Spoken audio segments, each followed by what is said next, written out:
Shalom. Damai di hati. Apa kabar hari ini? Luar biasa. Yes. Bersyukur kita sementara menikmati kebaikan kasih Allah. Ternyata kita sudah ada di bulan yang ke-8.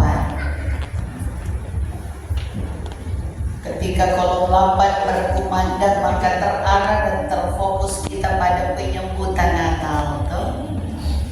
Semua bulan depan. Ketika bulan Berber kita akan hadapi, maka di situ kita semakin melihat dan memahami tentang arti sebuah kebersamaan. Karena dari kebersamaan ini yang akan menyatukan kita untuk bisa menentukan dan menunjukkan karakter kehidupan kita yang hidup dalam takut akan Tuhan. Orang yang hidup dalam takut akan Tuhan adalah orang yang akan memiliki suasana hati yang tenang, suasana hati yang aman, suasana hati yang berlimpah dengan damai sejahtera. Tetapi orang yang tidak memiliki hidup takut akan Tuhan, maka muncul sikap dan perilaku yang terkadang membuat dia tidak aman dan nyaman akibat dari keakuan diri yang menonjol yang muncul dalam hidup. Karena itu jangan heran kalau ada tuh iri hati, dengki, dendam, amarah.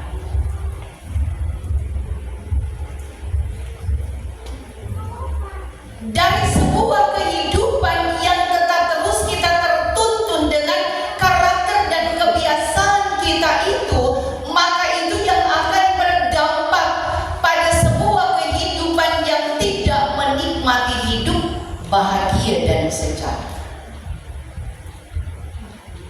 Dalam bagian bacaan kita di saat ini, melalui kitab Amsal yang kita baca, dan kita pahami bahwa kitab Amsal merupakan kumpulan nasihat dan hikmat yang ditulis atau yang disusun oleh Raja Salomo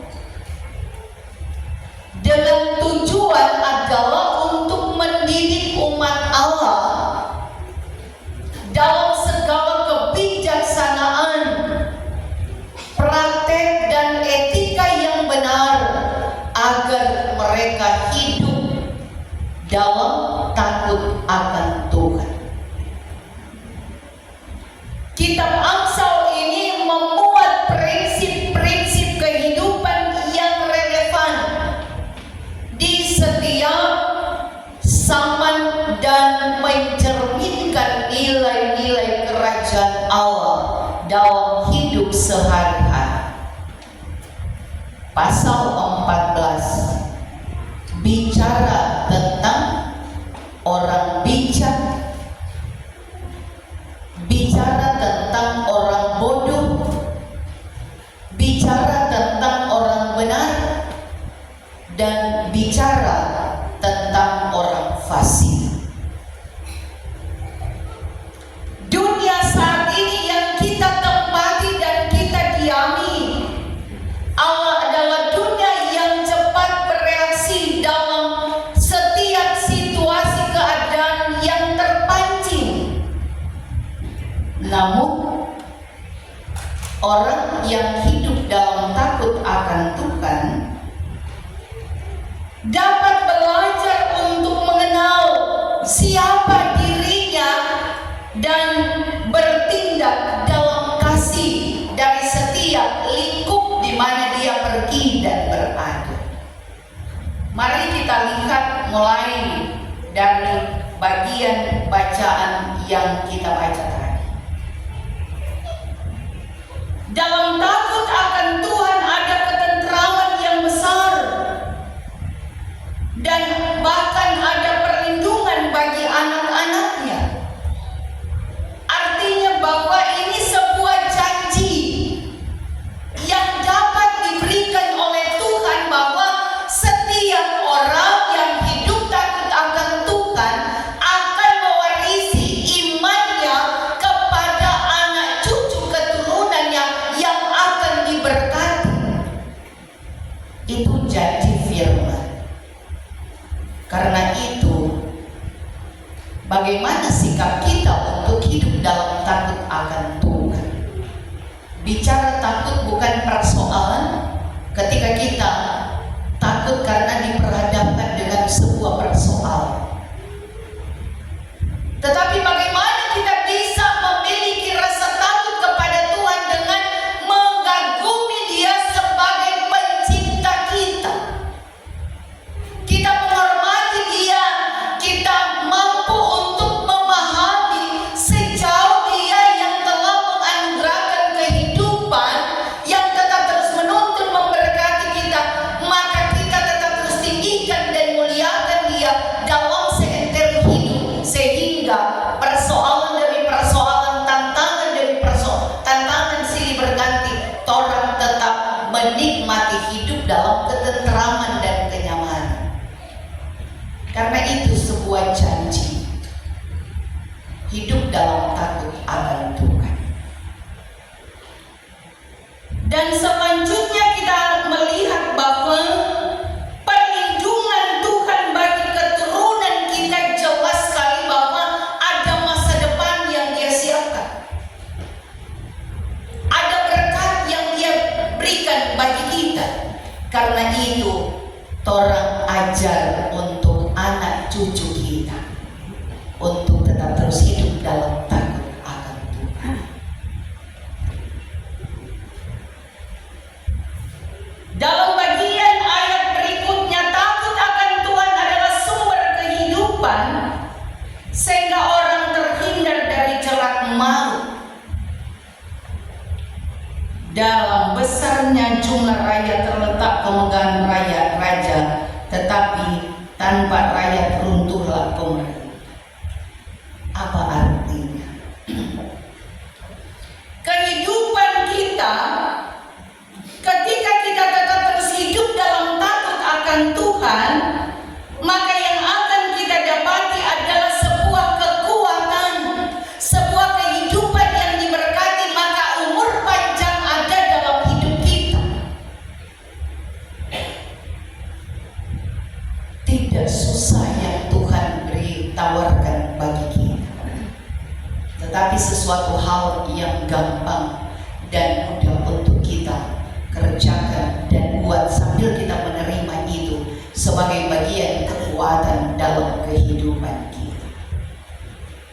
Hiduplah dalam takut akan Tuhan.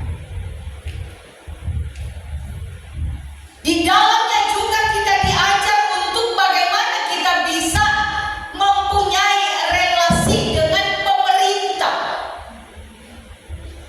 Karena ternyata ada timbal balik.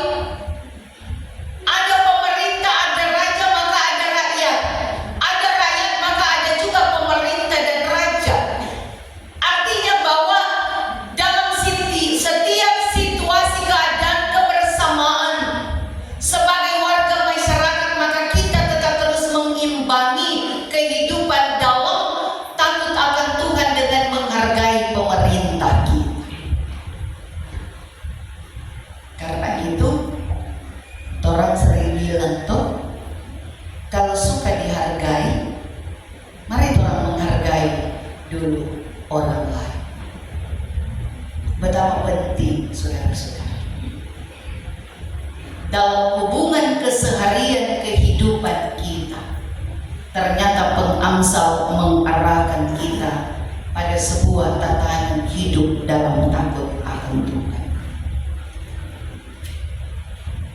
Sambil dituntut untuk bagaimana kita memiliki kesabaran, kita memiliki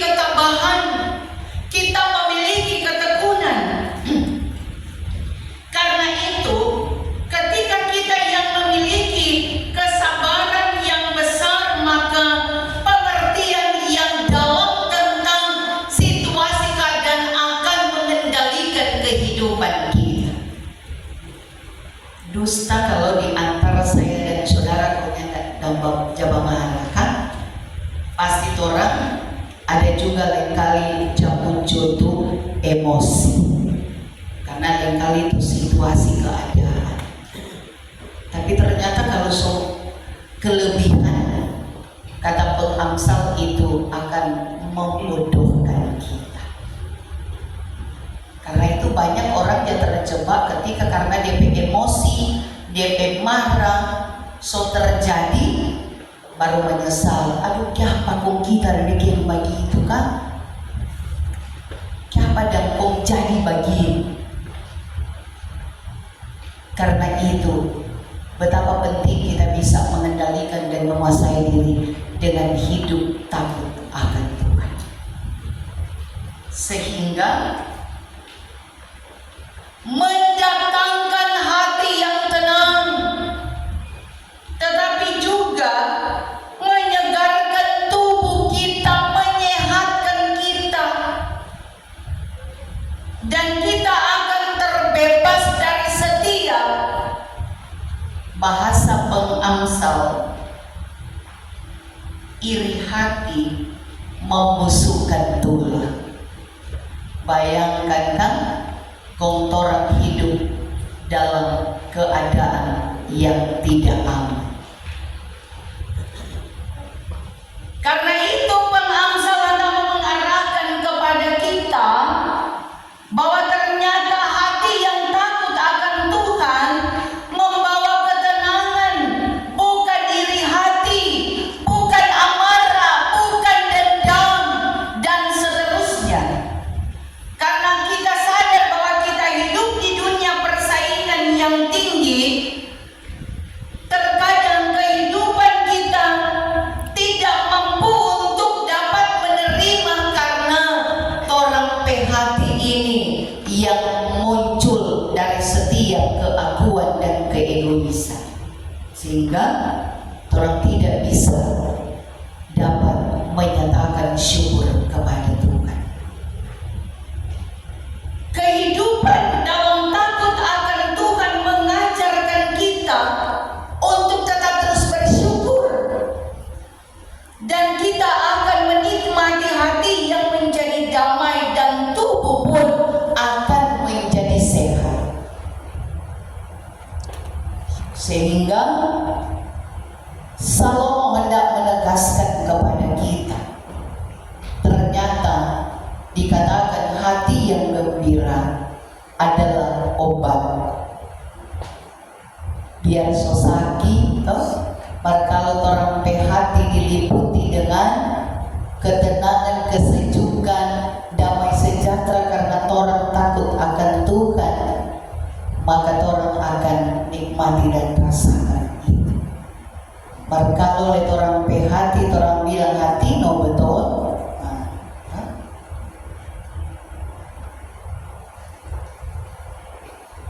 Sehingga kita tidak akan menjadi seorang yang bisa memperlakukan orang lain yang tidak dengan kasih.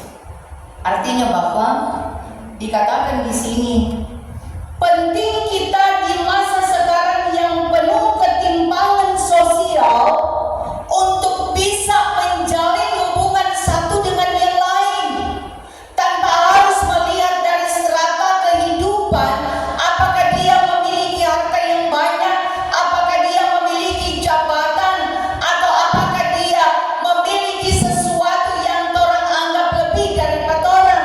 Tetapi ternyata kita bisa melihat dan menjangkau kehidupan bersama untuk menyatakan bahwa Allah yang menciptakan kita segambar dan serupa dengan Dia hendaklah tetap terus membangun kebersamaan dalam memperlengkapi satu dengan yang lain, dan jangan hidup egois. Karena orang so anggap orang lebih, orang so mulai pandang enteng. Orang selalu terajak untuk melihat ke depan. Mar jangan kurang dia di atas. Ada waktu orang kan, orang lihat kalau dia mau berjalan, aduh dia so DP mata orang di atas. Ironisnya, juga orang yang badan kurang dibawa. Ironisnya adalah karakter kehidupan yang diliputi dengan egonya. Tapi kalau orang memandang lurus, maka di situ kita bisa melihat kiri dan kanan, muka dan belakang kita dalam kesetaraan yang sama. Tidak ada yang tinggi, tidak ada yang rendah. Walaupun suasana orang masing-masing orang body kan, ada tinggi, ada pendek, ada kurus, ada gede, ada langsing. Tapi dalam kesetaraan, dalam keseimbangan, kita bisa dapat memahami tujuan hidup dalam takut akan Tuhan selalu mendatangkan damai sejahtera. Tapi zaman sekarang orang bilang orang lebih senang mau lihat orang susah kan? Bagaimana ya? Orang bilang orang lebih senang mau lihat orang susah. Tanpa kita sadari bahwa inilah sikap hidup orang fasik yang dapat dirobohkan dari setiap karakter kehidupan, dan ternyata cuma orang benar yang mendapat perlindungan karena ketulusannya untuk melihat satu dengan yang lain. Sehingga firman Tuhan katakan bahwa orang yang takut akan Tuhan akan hidup dengan benar dan tulus. Kejujuran dan integritas adalah bagian dari hidup takut akan Tuhan. Itulah yang menjanjikan kita, kokoh ke kita, tantangan datang, kita tetap terus memiliki Allah yang menjadi perisai dalam hidup kita. Sehingga hikmat hendaklah kita taruhkan dalam kehidupan kita untuk melahirkan orang-orang yang takut akan Tuhan. Dan hikmat itulah yang menuntun seseorang hidup dengan segala kebijaksanaan. Jadi persoalan bagi kita, apakah kebenaran, ketenteraman, perlindungan ilahi nyata dalam kehidupan dari keluarga kita, dari pekerjaan kita, tetapi juga dalam cara kita mengambil keputusan, bahkan dalam cara kita memperlakukan sesama kita. Seperti dalam ayat 26 tadi, dalam takut akan Tuhan ada ketenteraman. Ini menunjuk pada sebuah kebenaran yang kekal yang Tuhan datangkan dalam kehidupan kita. Bahwa hidup takut akan Tuhan tidak hanya memberi damai bagi diri kita, tetapi memberi damai dan warisan rohani dalam kehidupan bersama. Karena itu, lakukan kebenaran kasih dalam kesetiaan panggilan kita sebagai orang-orang yang hidup dalam takut akan Tuhan.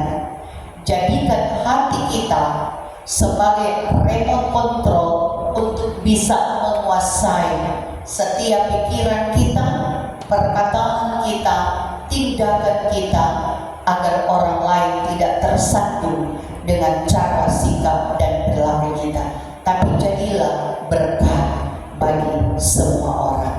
Maka berkat damai sejahtera dari Tuhan tetap terus menjadi bagian orang semua. Tuhan Yesus memberkati. Amin. Diberikan kesempatan